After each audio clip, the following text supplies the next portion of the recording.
All right. So, it is June 14th, 2018, and this is the very first live broadcast of my own podcast, which is called The Rich Celenza Show.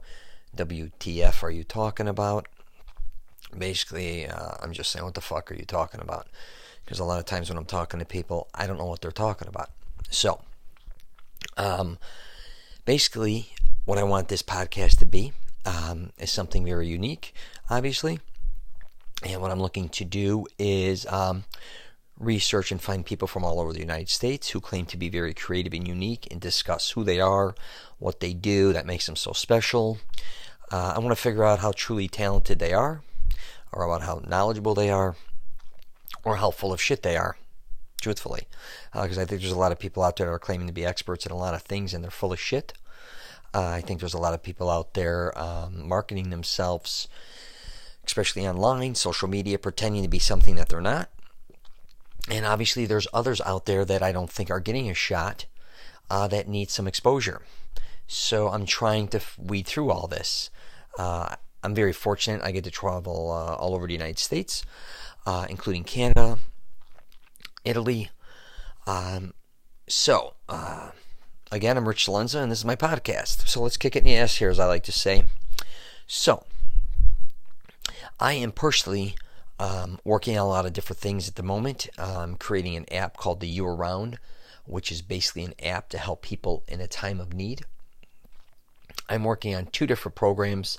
One is helping men find the women of their dreams, which is basically, it's a program. Actually, I'm creating something called Mastering Self-Confidence. And then there's underneath that umbrella, I'm going to have many different things. So the first one, it's going to be Mastering Self-Confidence, the blueprint to finding the woman of your dreams, even if you've been through a bad breakup or divorce. And I'm going to help try and teach men through my program how to truly, how to meet, obviously not just one woman, but many different women. And it's not a pickup artist type program. It's a program to really help men build relationships, not only with women, but other people. I'm going to give them advice on hygiene, fitness, style, many different things. So that's one of the programs. The second program is the must-have guide. Well, again, Mastering Self-Confidence. And it's going to be the must-have guide to helping models break into the fashion and entertainment industry. Even if they've been rejected numerous times. So if you're a model or an inspiring model or already a model, I'm going to help teach you how to truly be a professional model, or if you're a model already, help you take things to the next level. And both of these programs were based off two books I wrote. So the Wingman, which is a must-have guide to finding the woman of your dreams, that's a book I wrote a couple years ago, and I got a lot of exposure out of it, and I got a lot of great feedback. So that's why I really decided to spin a program off of the book. And you can get that anywhere, Barnes & Noble's, online. It's an ebook right now. So you can get it at Apple, obviously Amazon, Nook, the list goes on. And before that, I actually wrote a book called The Model Bible, which is, again, this program spun off of that, and I did that a few years ago, 4 or 5 years ago, and that's a must-have guide to helping females break into the fashion industry. You can get that everywhere else, everywhere as well. Ebook, again, personally, I wanted to self-publish my books. I don't want anybody telling me what the fuck I can and can't do with my material. I mean, if they want to pay me a ton of bread, that's great too, but if not, which it didn't look like they did, I'm not going to give the rights to my stuff to anybody, especially nowadays.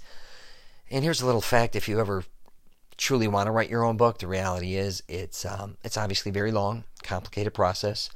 You're probably not going to make that much money. And the average person who gets their book published, for the most part, averages about 200 sales. That's what I heard. And somebody who self-publishes does around 200 sales. Now, again, there's tons of different things regarding this, as far as marketing, how much money you spend on doing that, who your publisher is, and the list goes on and on. But that's the average I heard at a seminar and online, which is quite interesting. So after learning a lot about that, I'm like, why would I basically split a lot of my profits or a lot of my, my information with a publisher who a lot of people just go to a publisher just to say, hey, I've been published. Who gives a shit if you're not making money or it's not reaching the people that you want it to reach? But I didn't mean to get on a whole tangent regarding the book thing. But if you do write a book, you may consider self-publishing it. You'll save a lot of money and time. And also, if you sign with a publisher, a lot of times they're going to take a lot of upfront cost off your profits. If you even make profits, not only that, they want to help you. They want you to start marketing a lot of the book, which makes perfect sense. But the reality is, before you know it, you got a partner and you're really not making any money. So anyways, those are two books I wrote, and now I'm spinning programs off of that. I'm also starting this podcast.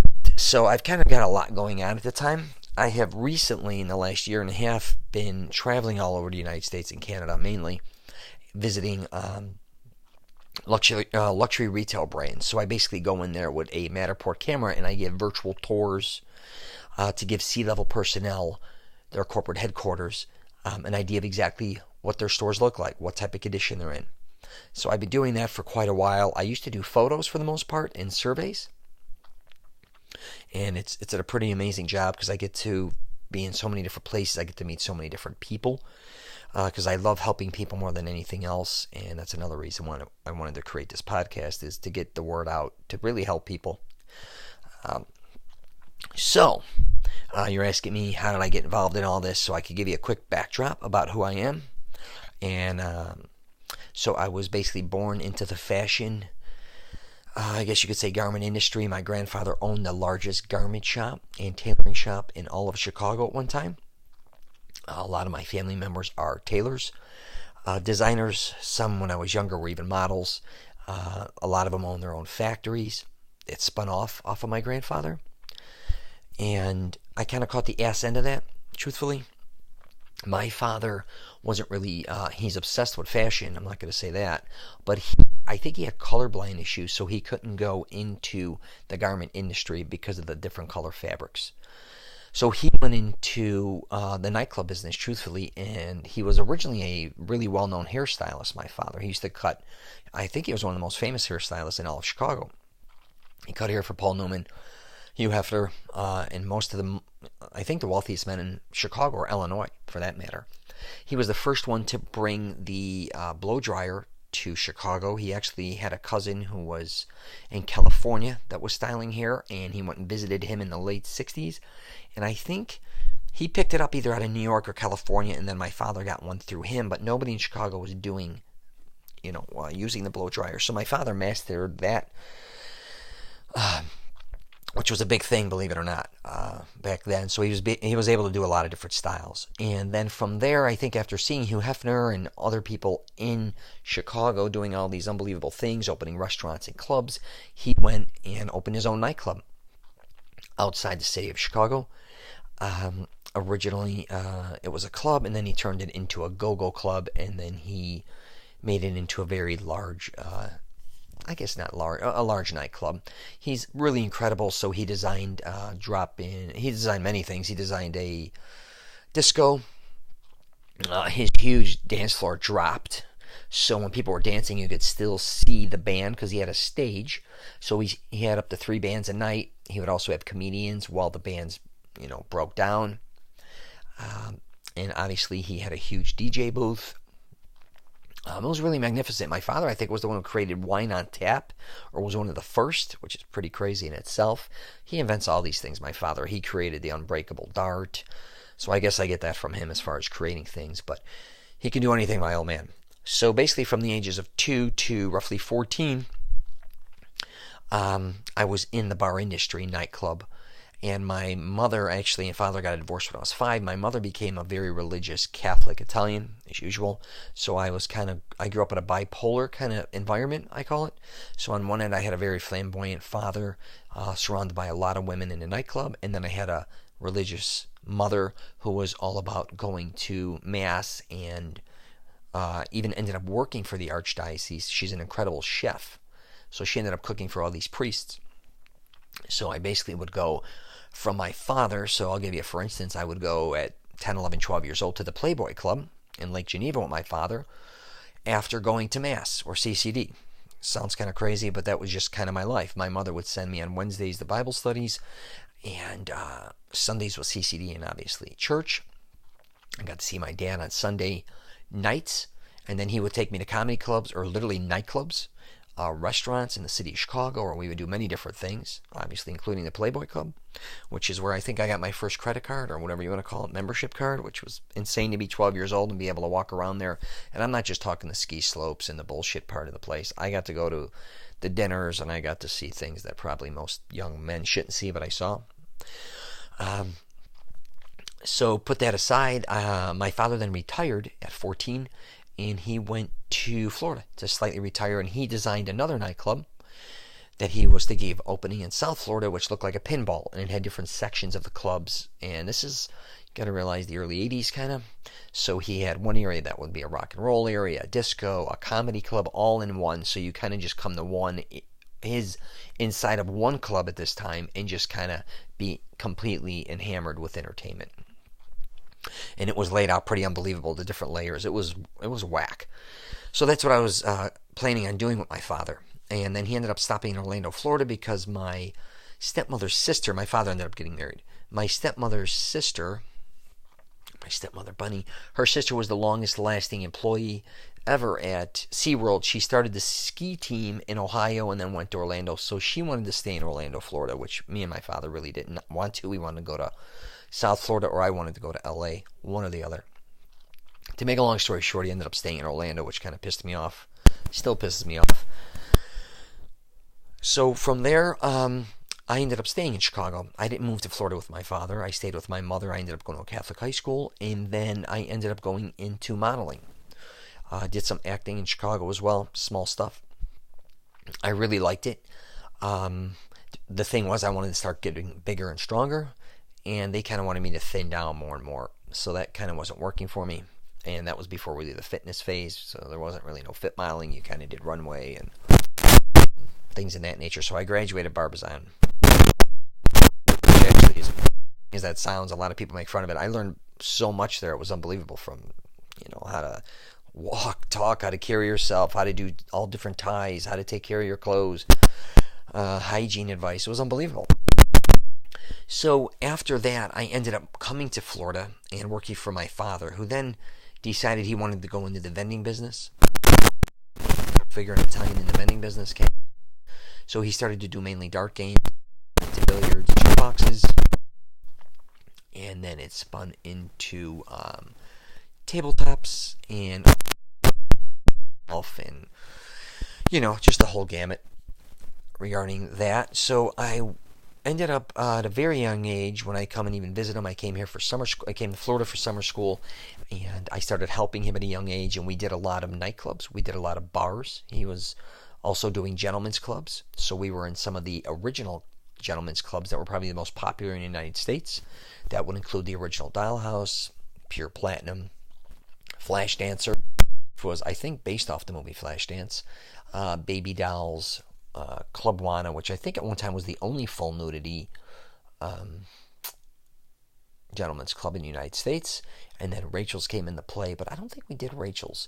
We did House of Babes, which I firmly believe in the early 80s was the first one to invent lap dances, truthfully.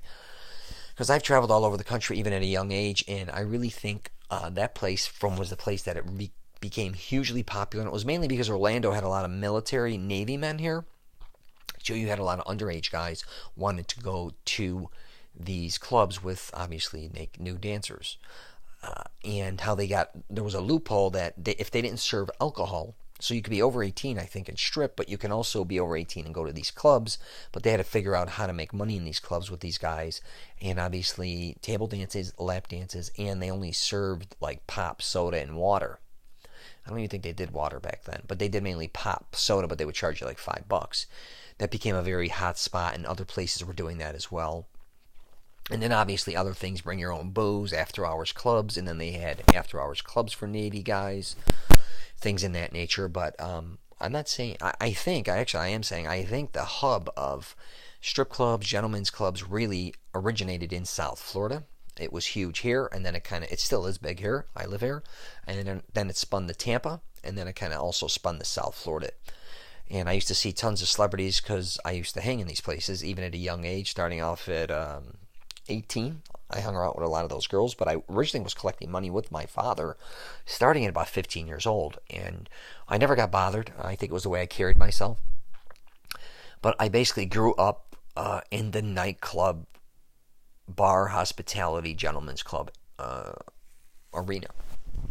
And that's how I ended up writing the book Wingman, because I was really around extremely beautiful women of all different kinds from all over the world.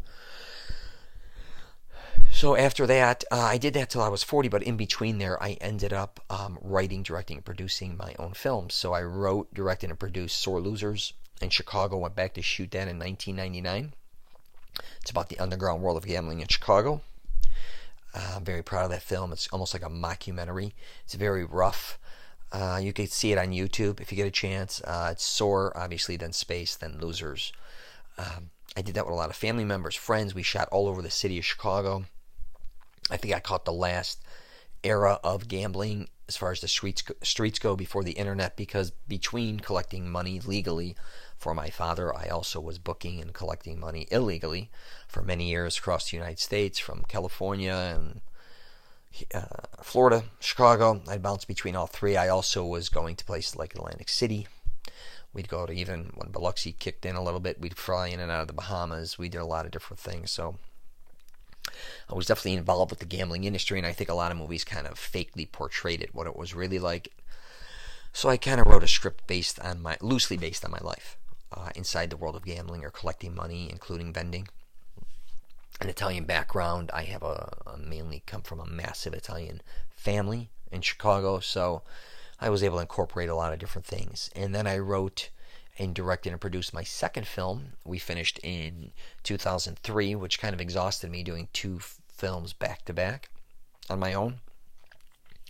My production partner Kevin Cachin also helped me, but we did Insanity, which is basically about a forensic team that creates a device that taps into your cerebral cortex.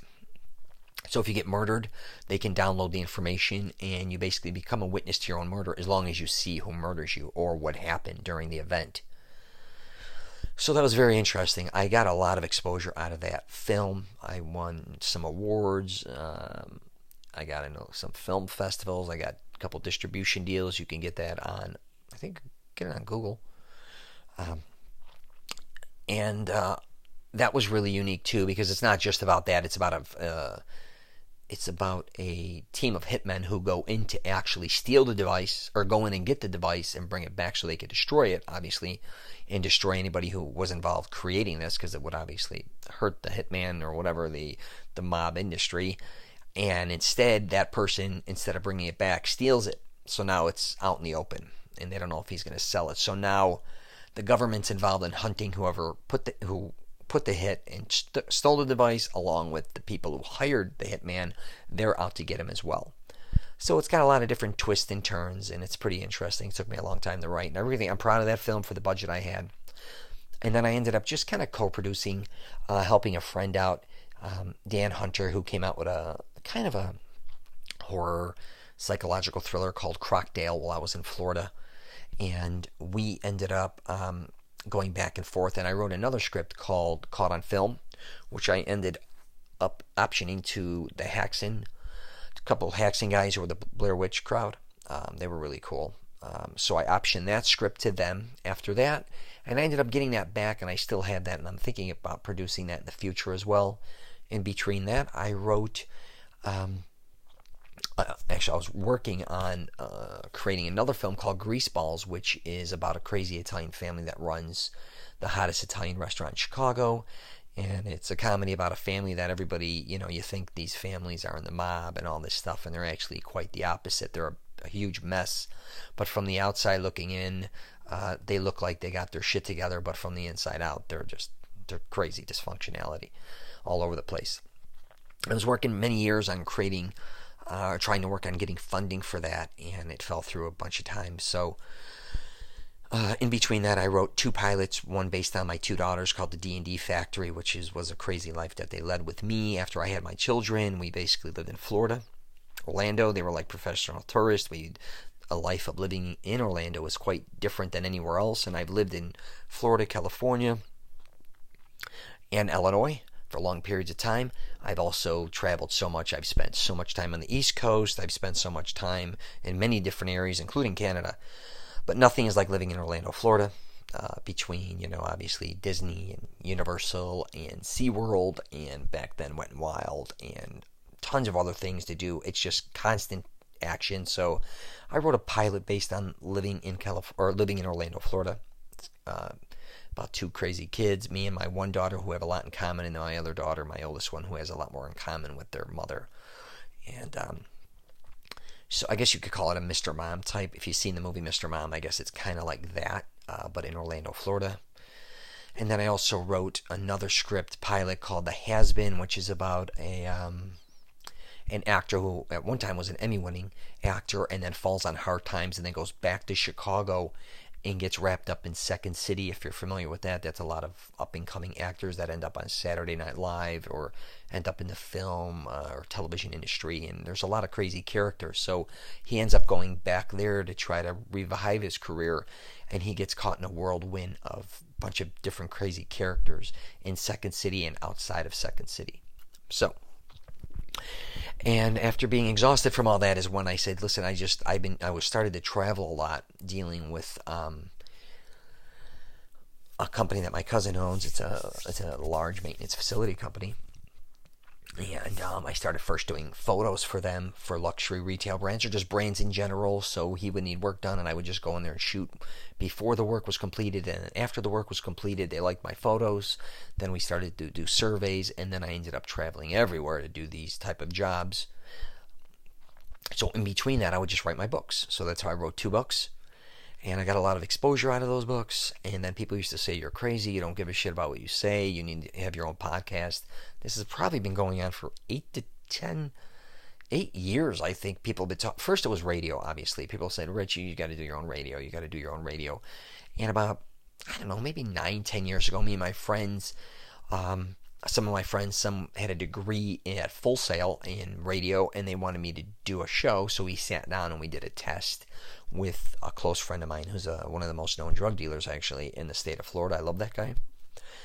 And we ended up doing a private one, which everybody, it became like an underground type thing. Everybody couldn't stop laughing because of the chemistry. Me and my buddy, who I knew was a huge drug dealer, who's on the run now, but I'm not going to obviously name names, but it's hilarious how he was calling out all drug dealers about how lazy they are and how they can create their own drugs and how easy the market is, how to get drugs, how to avoid things, how to go in and out of Puerto Rico. It was like if you ever seen the movie Blow, he kind of said he went into prison not knowing anything about cocaine, and then he came out with a degree in it, and that's kind of what that show was about.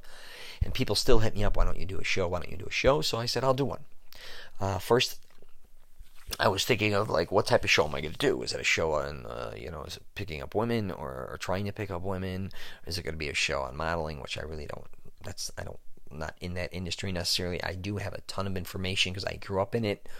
And then I ended up doing, training my daughter, who became one of the most known models in the southern part of the United States at a very young age.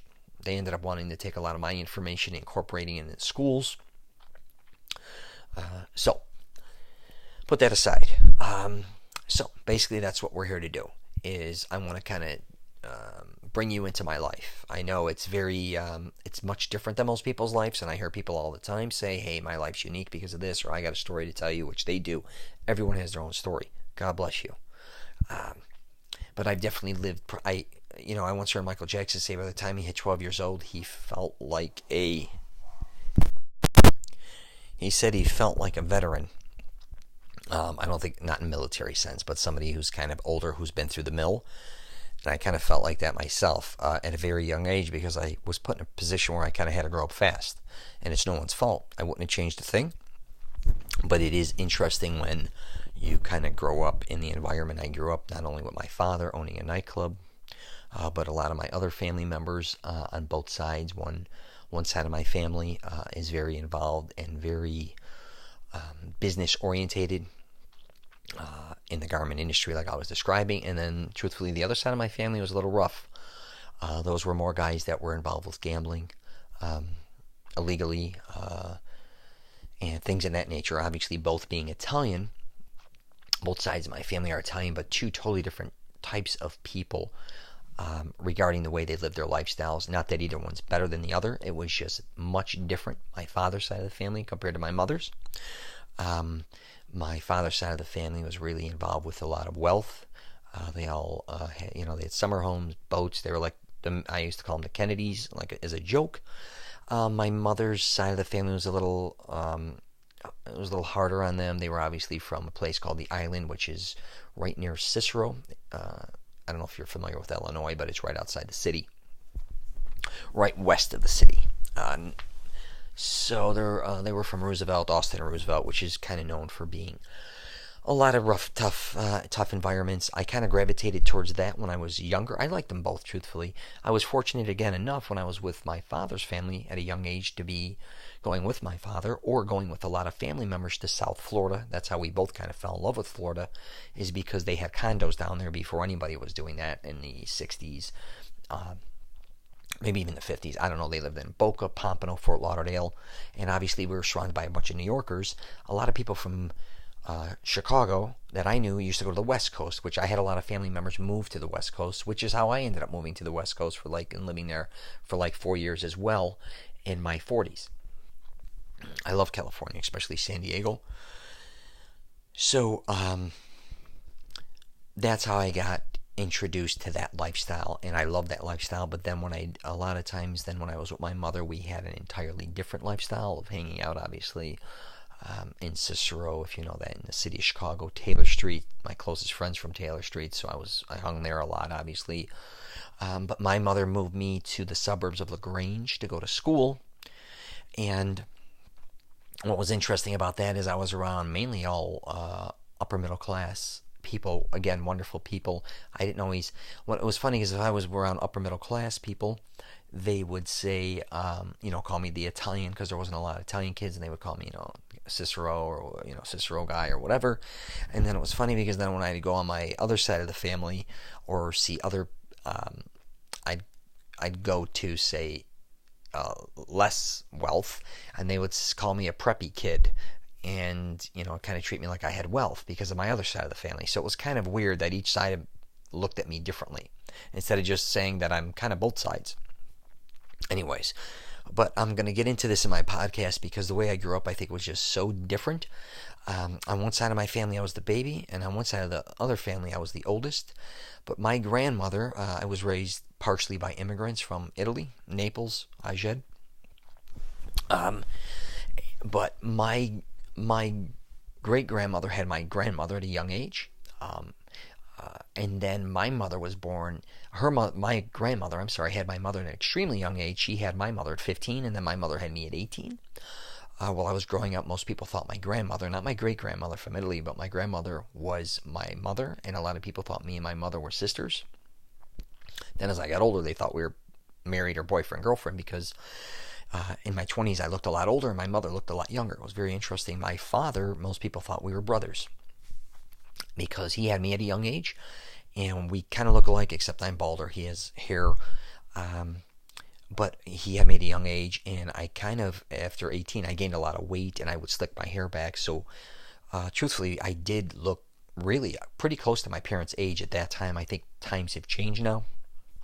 My mother and father are getting older, and I was fortunate enough I used to be 240 to 250 pounds for probably 15 to 20 years. I lifted a ton of heavy weights, but now I've lost a lot of weight. I'm down to probably 200, which in this podcast, I'm going to get into that as well, with a bunch of different things I want to start going over as far as hygiene advice, working out, fitness advice, how to really take care of your body. I want to start having guests that really are honest about that approach. I'm going to give you some honest approach on how to lose weight or gain weight that worked for me, how to kick bad habits that worked for me, and others I know. It's not going to be a bullshit thing. And if we're going to be talking hypothetically, say, about diets, I'm not going to sit there and bullshit you and tell you how to eat correctly, because the reality is I don't fucking know what you eat. I don't even know your background. How would I tell you how to eat? If we're in the United States, don't get me wrong, but for instance, I only like Italian food, truthfully. That's why when I went to Italy, when I'm in Italy, that's all they eat, and that's what I love. That's the way I was programmed, and I like it. Don't get me wrong, I can go out and eat other foods, but for the most part, if you ask me, I'm going to tell you I want Italian food. I'd love to eat it every day.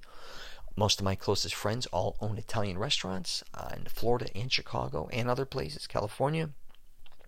That's what I like to eat. Some of my close friends are chefs. My mother was an unbelievable cook. My father, in his nightclub, had an unbelievable steakhouse that served Italian food. Even my stepmother cooks really good Italian food. My father even ended up in Florida after he retired not long ago, opening an Italian beef stand, which is, I think it had like a 97 approval rating on Yelp before he sold it. It's kind of like I'm not going to say it's Portillo's, that's a massive thing, and I'm actually related to the Bono Beefs. My grandmother's first cousins with them. I don't know if you're familiar with that, but it was a beef joint, let's put it that way. I would say it's more under the lines of Johnny's Beef in Elmwood Park, where I actually, after I was in LaGrange for a certain amount of years, I ended up living in Melrose Park through high school, and then afterwards till I moved to Florida. So another Italian neighborhood, go figure. So back to dieting, I'm going to give you what I believe great advice and realistic advice. That goes for, I don't care what age you are, what workouts I think truly work, being realistic about the time you're going to put in working out. All these things, I'm just going to take a realistic approach, because that's what I think works for me. I think most people are constantly bullshitting, flooding the internet, flooding everything with just shit that either they're reading or they're hearing from somebody else that they really never either tried, or it may have worked, but no one's going to keep up with it, especially with diets and workouts, even fashion. I want to teach you how to on the podcast, or if I can just show you or discuss things, how to find garments or clothing relatively cheap if you can't afford them, how to start learning how to shop at different places, even consignment stores, to save money, just a bunch of different tricks on traveling. I've been traveling now for so long, I got a lot of different input on that. And it was amazing because I just went traveling with my cousin, Debbie, a couple weeks ago. We caught a flight from Orlando to Chicago. And she's been traveling her whole life. She's 60-something years old, never even been married. She travels globally. And because I was able to go to over 400 cities in the last year and a half, I really mastered so many different things quickly. And I was just showing her all these different things, which I'll go over with you. I have my girlfriend. She travels a lot. I want to bring her on the show. She's a master of everywhere. She was a Navy brat. She lives everywhere. And she is brilliant. She helps me travel. It's unbelievable, all the different tricks that I can help you doing that. And having guests that can also help you do many different things on this podcast. And then I want to have fun. I mean, the reality is I have to have fun doing this. If I'm not having fun, piss on it. So I'm going to probably be doing these podcasts when I travel. I got to get another mic so when I get somebody else talking to me, it's really good audio. I haven't done that. And I have my partner who's helping me with the programs. He's also going to help me with the podcast, Omar. And he graduated from Full Sail a few years ago. And he's amazing. He creates music. And he's the one who also pushed me to do the podcast, because he's like, dude, all people do is come to you and ask you for advice or help me. And I'm by no means no more than, I know a lot, but I'll never pretend to know something that I don't know. And that could go for instance, politics. I've never been introduced to politics. I have no idea regarding the subject. I couldn't tell you how to fix cars. I couldn't tell you how to build buildings. I only will, and I love learning from people, but I'm not going to ever sit here and bullshit you. And I can only help you with the things I know. And then on the other end, I love learning, but I'm not going to lie. If somebody's teaching me or wants to talk about things that I'm not interested in, I'm going to tell them to go fuck themselves. Not in a bad way. Just like I can't stand the bullshit. I just don't like to waste my time. I kind of go off a premise. I like to do what I do what I do. I guess you could say, I do what I want to do with who I want to do it with whenever I want to do it. I don't have time for bullshit. I don't do things I don't want to do. I don't get into discussions that I don't want to talk about. I don't argue over things that are meaningless to me. I think it's just the biggest waste of time. I've lived in a crazy households before with a lot of Italians screaming at each other, and then I've lived in very quiet households, and I like quiet better. I'm kind of exhausted from screaming, yelling, fighting. That's friends, families. I have two older daughters now, 2019, which is interesting because my youngest daughter had a liver transplant when I was younger, and my other younger daughter ended up with diabetes 1, which is kind of crazy. I know I have two daughters, and neither me or my ex-wife are sick, or not sick, never had any illnesses. Actually, my ex-wife just not long ago ended up donating a kidney, which is pretty damn amazing. After she got remarried and had two more sons, so she was in her mid-40s, donating a kidney after she just had another baby, which that's an amazing in itself. And then I live with my girlfriend now in Orlando, and she has two kids. One's 19 and one's going to be 18. Great kids. She's Filipino. So how did I end up with a Filipino? I have no idea, but my mom used to pray for it, which is really ridiculous, because with the Catholics and the Filipino thing in Chicago, and her best friend, one of them was Filipino, which is hilarious, because I used to be like, what am I going to do with this Filipino? Because I was mainly in the city with clubs, with models, and then obviously all different types of women, from, business women downtown all the way down to strippers, truthfully. So that was just my lifestyle. But I got married. I ended up dating my ex-wife for a while, 8 years, 7, and then I was married, I think, around almost 15. Wonderful person. It was just, divorce. I say all the time, I had probably the most wonderful divorce in the history of divorces. We were always best friends. Even when we divorced, we just knew how to handle it. I think we both came from broken homes, too, which I think helped because what we kind of went through divorces and seeing how parents act and family members, and said, we're definitely not going to go that route. And that's not a diss on my mother, father, or my family or friends that were surrounded them. It was just very complicated when parents got divorced, I think, in the 70s compared to now. People choosing sides. Well, they still do, but it was just not accepted, I guess you could say. And my mother, I grew up basically out of all my aunts and uncles, and I have over like 130 cousins. My mother was the first one to get divorced, so I was like the only kid. I think even in school, I was like the only kid who had divorced parents, which was very interesting. And as time went on, then a couple other my mother's siblings got divorced, but that was way later. Same with my father's side. Nobody ever got divorced, but his other brother way later. So I've definitely been around the block, I guess you could say. I'm going to be 49, going on 50. So I hope that's kind of a breakdown on what this podcast is going to be. I'm going to be probably long-winded at sometimes giving you my opinions and take on different subjects, and other times I may be fast, because who knows. I just may not know enough about the subject, or maybe just something I'm thinking about or talking about. So we're going to end it on that note. So that is my first recording for my podcast. I hope you didn't get too bored hearing me talk shit about myself, but I can assure you most of everything I said is basically the truth. I know it sounds kind of wacky, but I'm going to start introducing you, talking about wacky to some of my wacky friends, who are probably, we all have wacky friends, but if I can start getting them on the phone, or interviewing them, or just discussing things, I think you'll end up laughing your ass off. That goes for my uncles, my cousins. Like I said, I have hundreds of cousins, and I have a lot of friends all over the United States, and for some reason I gravitate towards people that are very different, because I think I come across very different and kind of a I don't give a fuck attitude, which is a lot to handle, I think, for some people. It actually scares a lot of people. So is that good or bad? I don't know. I may offend you. What am I going to do? I'm not going to change who I am for anybody at this point in time. I want to better myself, but if you think I'm going to all of a sudden start, doing shit for other people, you're out of your fucking mind. So, this is my first podcast. I want to definitely say one thing before I end this. Mike T-Win, my buddy from Toronto, he has been begging me to do a podcast. I got to say, my buddy Walter, Walter in California, my lip manager, he's been wanting me to do stand-up for years. He just wanted to be like a Don Rickles, just to go on stage. I used to go see at the Comedy Store. He used to hold events called Trippin' on Tuesdays, and he begged me to do events. He'd even pull me on the stage when nobody was there and wanted to practice routines. He wanted me to be kind of like a young Don Rickles. So, and he used to tell me forever, do your own podcast, do your own show, which we're going to obviously be taping these shows. Some will just be audio, some will be visual.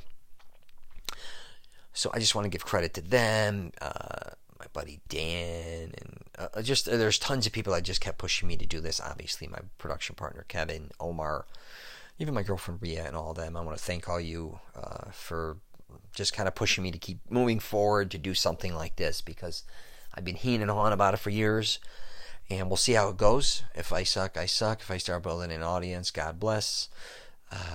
So that's all I got to say. All right, take care, everyone.